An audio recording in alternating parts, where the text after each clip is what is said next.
Hi everyone, in front of me I've got OPPO F19 and let me share with you how to add the photo to contact in this device.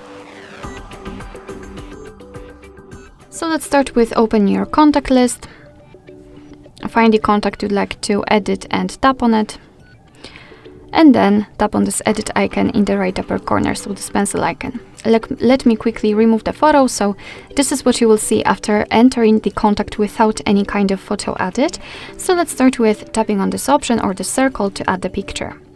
Now we've been transferred to some options from which we can choose the pictures. So let's start with the illustrations. They are maybe not pre-installed, but they are kind of online. So if you'll have the internet connection, then I highly recommend to check them because they are really cool and pretty. So probably you will find something interesting. Here we've got the Google Photos, which contains your own photos, of course, the gallery and the camera. After tapping on this camera app or this camera icon, your device will open the camera app, and thanks to this you will be able to fastly catch a photo of someone who's in front of you.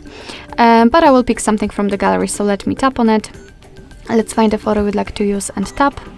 And here in this step we can zoom in or out the photo. We can also change the position of it, and basically we can decide what we will see after saving the whole contact, because this area highlighted circle is responsible for it. So if you're happy with your choice, just tap on choose. And as you can see, the photo has been immediately applied. So to finish everything, remember to tap on save in the right upper corner. And as you can see, this is how our contacts will look like. Of course, you will be able to see this photo on the contact list and, for example, during all incoming calls from that number. Alright, so that will be all. Thank you so much for watching. I hope that this video was helpful, and if it was, please hit the subscribe button and leave the thumbs up.